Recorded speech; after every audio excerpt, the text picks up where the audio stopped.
I would like to share with you, mga minamahal, a genuine faith.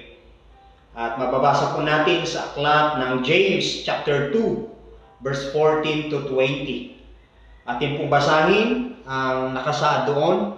Ang sabi po dito sa Magandang Balita Biblia, pananampalataya at mga gawa. Verse 14, mga kapatid, ano ang pakinabang kung sabihin ng isang tao na siya'y may pananampalataya, ngunit hindi naman niya ito pinapatunayan sa gawa? Maililigtas ba siya ng ganoong uri ng pananampalataya? Halimbawa, may isang kapatid na walang maisuot at walang makain.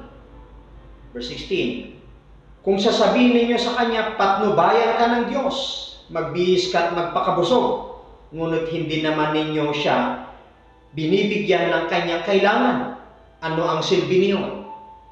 Verse 17, gayon din naman, patay ang pananampalatayang walang kalakip na gawa. Verse 18, ngunit may nagsasabi, may pananampalataya ka at may gawa naman ako. Ipakita mo sa akin kung paano maaaring magkaroon ng pananampalataya nang walang mga gawa. At ipapakita ko naman sa iyo ang aking pananampalataya sa pamamagitan ng aking mga gawa. Verse 19, sumasampalataya ka na ang Diyos ay iisa, hindi ba? Mabuti naman. Ang mga demonyo man ay sumasampalataya rin at nanginginig pa. Isa kang hangal, nais mo pa bang patunayan ko sa iyo na walang kabuluhan ang pananampalataya, walang kasamang gawa? Ito po ang salita ng Panginoon at ito'y kanyang pinagpala. Tayo po ay manalangin. Heavenly Father, Lord Jesus, Holy Spirit, nagpapasalamat po kami sa araw na ito sapagkat binigyan mo kami ng pagkakataon, panahon upang alamin ang inyong kalooban, ang inyong kapahayagan sa araw na ito. Hayaan po ninyong mag-increase ang aming pong pananampalataya sa aming pong pakikinig upang sa ganoon patuloy namin maunawaan ang layunin at kalooban ninyo sa aming pong buhay. Salamat sa itong Espiritu. Anoint me and anoint the viewers, listeners of this message. Thank you, Father, Lord Jesus, Holy Spirit. I declare victorious service in Jesus' name. Amen. Praise God. Our topic, a genuine faith. Okay? That is the attitude that all believers should possess. To have a genuine faith. Pananampalataya. Tunay at ganap na pananampalataya. So we all face storms, sufferings, and trials in life. Ngunit ang ating Ama na nasa langit, kapatid, ay nakikita ang ating puso, kaya dapat tayo magtiwala sa Kanya.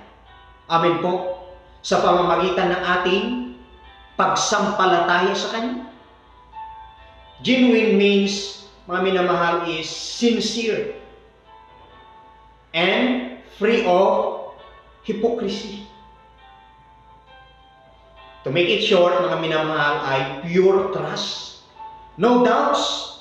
No matter what, you are firm in standing strong. Yung strong conviction mo, hindi natitinag. Okay? Anumang bagyo ay hindi ka natitinag.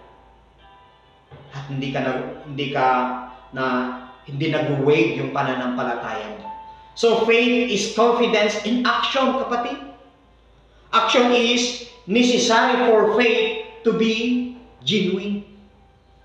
Sapagkat natitest ang ating pananampalataya sa maraming bagay. Okay, sa relationships, sa family, sa mga kaibigan, sa trabaho, maging sa mga pinagdadaanan po natin araw-araw. Our faith is tested. So sabi ng Hebrews chapter 11 verse 6, without faith, it is impossible to please God. Kung wala tayong pananampalataya, hindi malulugod ang Panginoon. Hindi natin mabibigyang kaluguran ang ating Panginoon. With faith in God, all things are possible, kapatid. Amen po. Kung mayroon tayong pananampalataya sa Panginoon, all things are possible sa buhay natin. So, genuine faith is not a product of skills or achievements sa mga natapos natin mga akademya, kapatid, or position, or maybe yung possessions natin. Faith is born out in the Word of God, kapatid. Okay? Romans chapter 10, verse 17. Faith comes by hearing, and hearing by the Word of God. So, faith worketh by love. So, kumikilos ang ating pananampalataya sa pamamagitan ng ating pong pagmamahal. Kaya na mayroon tayong compassion. Mayroon tayong passion sa mga bagay din na ating ginagawa. Bakit ka nagsiserve sa Panginoon? Bakit tayo nagsiserve sa ating Panginoon? Because He is our Creator. Amen po? Okay? So, faith is defined for us, kapatid. Sa Hebrews chapter 11 verse 1, sabi niya, now faith is the substance of things hoped for. Ano ibig sabihin po niya? Things want in future. At sabi pa niya, the evidence of things not seen, ito naman yung reality. It is a testimony of reality. So Jesus has the ability and power to meet the needs of everyone, kapatid. Maging hintil or Hudyo, rich or poor, young or old, ruler or slave. One essential elements for securing His help is faith. Isa sa pinaka elemento to secure na tayo ay talagang tutulungan ng ating Panginoon ay ang pananampalataya.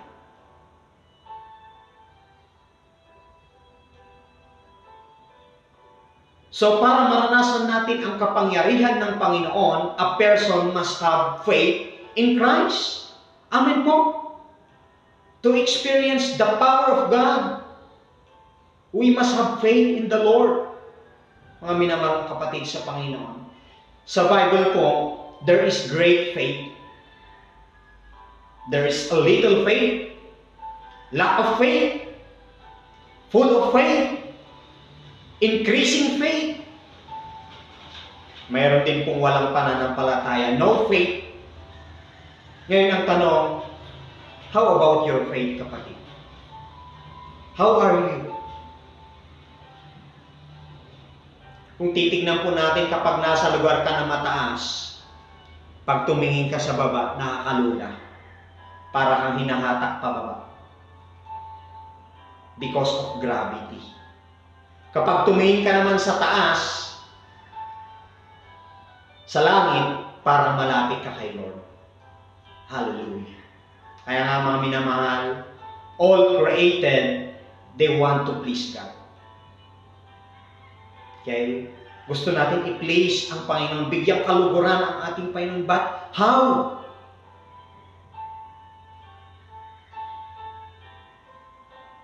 Maraming nagsasabi, I want to please God because I love Him. And yet, hindi naman gumagawa. Hindi naman ipinapakita.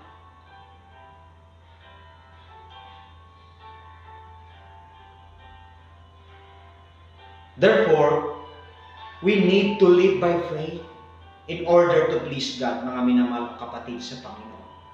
Maraming tao nasanay sa mga pamahiin. At alam niyo po, kapag namumuhay tayo, naniniwala tayo sa mga ganitong bagay, hindi nalulugod ang ating Panginoon. Sa kasal na lamang, marami din pong bawal. Pag may patay, maraming bawal na hindi dapat gawin. Sa bahay, bawal magwalis paggabi. May nakita lang na butterfly na lumilipad-lipad, binibigyan na natin ng kahulugan. Mayroon tayong nakitang pusang puti. O kaya naman, may mga tao naman na naniniwala sa usog.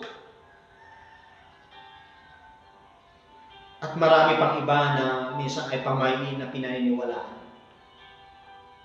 ng tao. Kapatid, dito ba nakasandig ang ating pananampalataya sa Panginoon? Kasi kung tayo ay may tunay na pananampalataya, ganap na pananampalataya sa Panginoon, hindi na tayo naniniwala dito.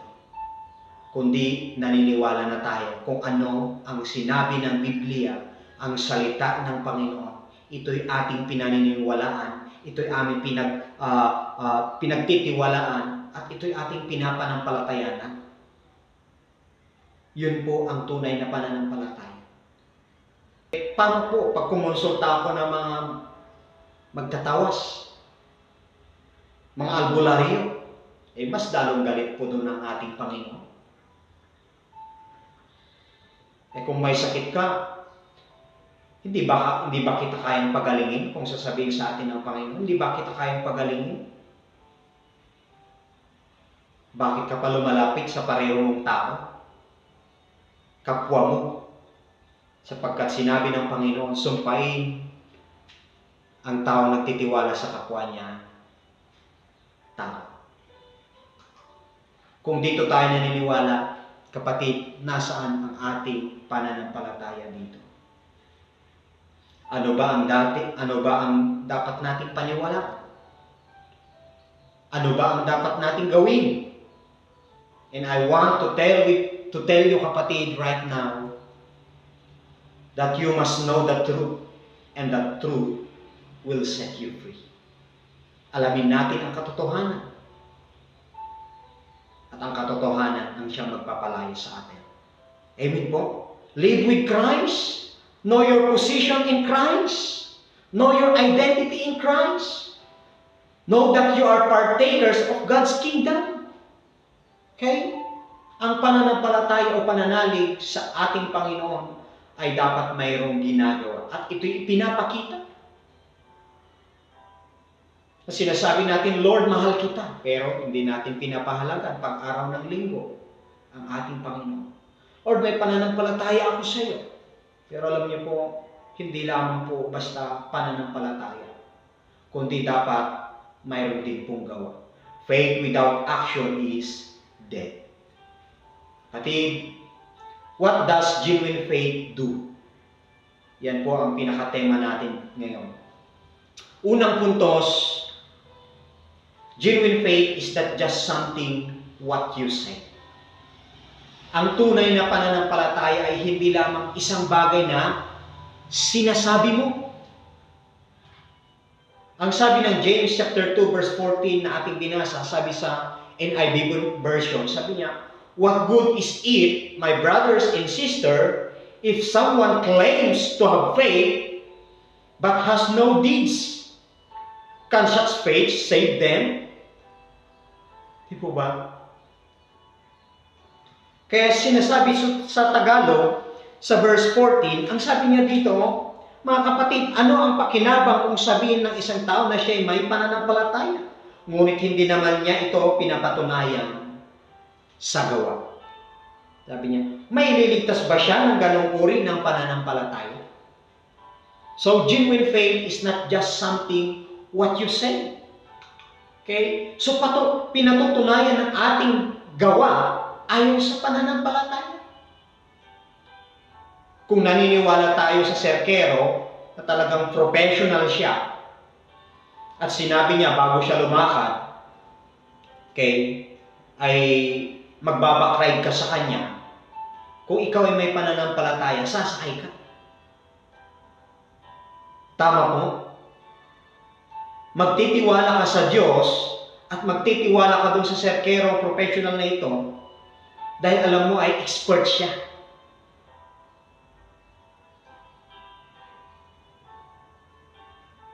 Okay? So faith works by our deeds, mga minamahal. Pangalawa, what does genuine faith do?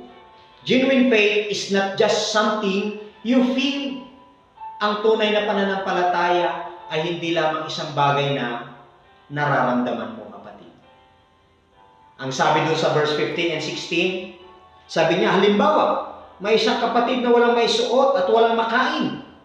Kung sasabihin ninyo sa kanya, patnubayan ka ng Diyos, magbihis ka at magpakabusog, ngunit hindi naman ninyo siya binibigyan ng kanyang kailangan, ano ang silbi niyo? Makikita natin dito. Kapatid, ang tunay na pananampalataya ay hindi lamang isang bagay na nararamdaman natin.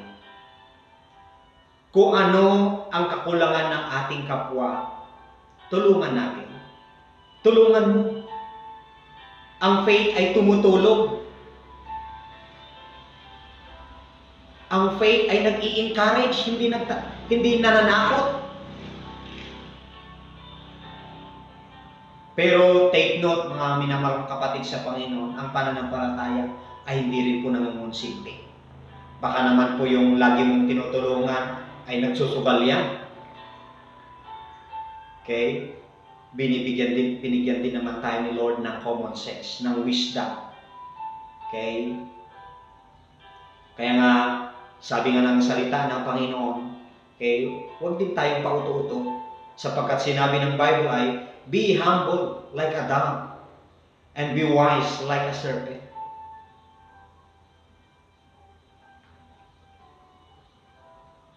Okay? Tulungan po natin sila paano mangisda. Hindi lang natin sila laging binibigyan ng isda. Tama po? Hallelujah. Kaya so ang faith nagpapalakas, hindi po nagpapakalas. Okay? It encourages, not discourages. 1 John chapter 3 verse 17, ang sabi niya, kapag nakikita ng isang may kaya sa buhay ang kanyang kapatid na nangangailangan at hindi niya ito tinulungan, masasabi bang siya'y umiibig sa Diyos?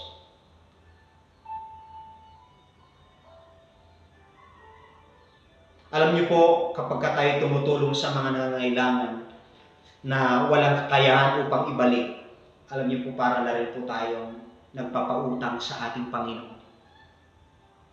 Sabi ni Haring Solomon. Kaya kapatid, huwag tayong magsawang gumawa ng mabuti, sapagkat sa taktang panahon ay aani tayo kung hindi tayo magsasawa. Sabi ng Galatians chapter 6, verse 9. Verse 10, sabi niya, lalo na sa ating kapananampalataya. Okay? Pangatlong puntos, what does genuine faith do?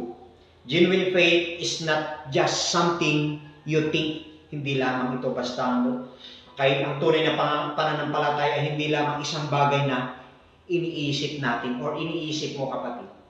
Ang sabi dun sa verse 18, but someone will say, you have faith, I have deeds. Show me your faith without deeds, and I will show my faith by my deeds. Okay? Mayroon akong pananampalataya. Pero ipakita mo yung pananampalataya, ipakita ko din yung gawang may pananampalataya. Okay? Sabi doon sa Tagalog sa verse 18, ngunit may nagsasabing may pananampalataya ka at may gawa naman ako. Ipakita mo sa akin kung paano maaaring magkaroon ng pananampalataya nang walang mga gawa. At ipapakita ko naman sa iyo ang aking pananampalataya sa pamamagitan ng aking mga gawa. Okay? Hindi lang iniisip, pinaplano, kundi ginagawa din po, kapatid. Faith shows by your actions. Faith without action is dead. Maliwanag po yun. Ang Diyos nagplano at ito'y kanyang tinutupad. Hanggang sa kasalukuyan ngayon. So kapatid, you and I need to act by faith. Kailangan natin na kumilos. Ipakita yung ating pananampalataya. Okay? Hindi lamang po sa isip. Pang-apat, what does genuine faith do? Sabi doon sa verse 19, you believe that there is one God? Good! Sabi niya, even the demons believe that and shudder. Nanginginig siya. Sumasampalataya ka na ang Diyos ay isa. Hindi ba? Sabi, mabuti naman. Ang mga demonyo naman ay sumasampalataya rin at nanginginig pa. Okay? So, ang tunay na pananampalataya ay hindi lang sa maalam ka sa salita ng Panginoon. Hindi lang naunawaan mo ang salita ng Panginoon. Kapatid, aanhin mo ang relihiyon kung wala kang tunay na relasyon sa Panginoon. Hindi ka magkakaroon ng tunay na pananampalataya, kapatid. Ganap na pananampalataya kung wala kang tunay na relasyon, tunay na ugnayan sa ating Panginoon. Okay? Pinapaalala sa atin ng Panginoon ngayon na hindi tayo maililigtas ng ating kabutihan na ating ginagawa. Hindi tayo maililigtas kahit marami tayong mga kaibigan, mga kakilala. Hindi tayo maililigtas sa dami ng ating kayamanan o ano pa man. Kapatid, you and I saved by God's grace. Niligtas po tayo sa biyaya ng ating Panginoon. Ito yung unmerited favor na binigay sa atin ng Panginoon. Unmerited favor. Amen po ba? We need to know and believe, kapatid. Because to know the truth, again, we will set us free. We will set free. Tama po. Kaya nga, dito makita natin yung apat na shinare sa atin. Genuine faith is not just something what you say. Genuine faith is not just something what you feel. Genuine faith is not just something what you think. Genuine faith is not just something you believe. At ang panglimang puntos, what is genuine faith? Genuine faith is something you act. Yan, kapatid, ang gustong iparating sa atin ng Panginoon. Ang tunay na pananampalataya ay isang bagay na iyong ginagawa. Okay? Hindi lang yung sinasabi natin, hindi yung nararamdaman natin, hindi yung iniisip natin, hindi yung basta pinaniniwalaan natin, kundi, okay, ginagawa. Ang sabi doon sa verse 17, ulitin natin, gayon din naman, patay ang pananampalatayang walang kalakip na gawa. Verse 20, sabi niya dito sa verse 20, isa kang hangal, nais mo pa bang patunayan ko sa iyo na walang kabuluhan ang pananampalatayang walang kasamang gawa? Walang kabuluhan. Alam niyo po, puri ng Panginoon, kahit may kahinaan man po ako, praise God, nagagamit po ang aking buhay para sa ikadadakila at ikalawalhati ng ating Panginoon. Glory to God. Okay? Kaya nga, gusto ko i-share yung dalawang facts na mahalaga. Sabi, the basis for our salvation is by God's grace. The proof of our salvation is our ministry, our calling. Kaya lagi natin alalahanin, ilagay sa ating puso isip that we are saved to serve. Amen po? Ikaw ay niligtas para paglingkuran siya. This is the very reason why God saved you, kapatid. Hallelujah! Panampalatayanan po natin that someday or maybe tomorrow ay magpapagamit na tayo sa ating Panginoon, sa kaharian ng ating Panginoon. Sapagkat ang magpagamit, ang maglingkod sa ating Diyos na buhay ay walang kalugihan. Our labor to the Lord is not in vain. I believe hindi po aksidente ito, kapatid, na napapakinggan po natin. Sapagkat dapat alam natin yung layunin ng Diyos sa buhay na ito. Na hindi lang tayo nabubuhay para lang sa sarili natin.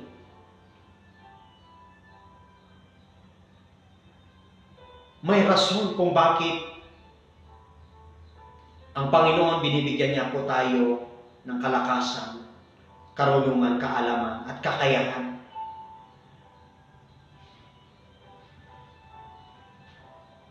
And of course, buhay pa po tayo. May rason kung bakit, kapatid. So God is a God of purpose. Huwag nating sayangin ang panahon at pagkakataon na binibigay sa atin ng Panginoon. Sapagkat gusto ng Panginoon na maging avenue tayo ng Kanyang kapangyarihan. Patuloy lang tayo manalangin that God will increase our faith. Luke chapter 17 verse 5, sabi ng mga disciple ng Panginoon, Lord, dagdagan niyo pa po ang aming pananampalataya. So bilang pangwawakas, genuine faith leads us to worship God. Kagaya po ni Abel. Sinamba niya ang ating Panginoon. Genuine faith leads us to walk with God. Kagaya po ni Enoch. Nalugod ang Panginoon. Pero hindi po madali ito. Sapagkat maglalaan po tayo ng maglalaan po tayo ng buhay. Iko-commit po natin ang ating buhay. Itatalaga natin ang ating buhay. So that we can walk with God faithfully. Hallelujah. Kaya a genuine faith is the key to please God. Para malugod ang Panginoon, mayroon tayong pananampalataya. Faith that is growing. Faith that making greater. Faith that makes miracle. Okay? And faith that unleashed to release the power of God. Hallelujah. Okay? Faith works by love. Love produces something. Nakakagawa tayo ng mabuti sa ating kapwa. Dahil pinapakita natin yung ating pagmamahal sa Panginoon, ganun na rin sa ating kapwa. Living by faith and love empowers you to do more. So walk with it, kapatid. Hallelujah. Purihin ang Panginoon. Tayo po ay sama-sama dumulog at lumapit sa presensya ng ating Panginoon. Heavenly Father, we thank you for your words today. Help us to walk with you with compassion and live by faith every day. Hallelujah. I decree and declare that the life of the listeners will be a vessel of your glory and be a blessing to many. In the name of Jesus, as you increase their faith. Hallelujah. I pray, Father, Lord Jesus, that your name be lifted up as you use their lives. In the name of Jesus. Be pleasing and acceptable to your sight. In the name of Jesus. I pray na maging encouragement at maging ilaw ng sanlibutan ito ang kanila pong mga buhay. Hallelujah. Na magdadala ng karangalan, kaluwalhatian, at kadakilaan ng iyong pangalan, O Diyos na dakila. Hallelujah. I declare blessings, favors, increase, promotion, healing, peace sa lahat ng mga viewers namin. In the name of Jesus. We give you praise, Father. We give you glory. We give you honor. This we pray in Jesus' mighty name. And God's people say, Amen.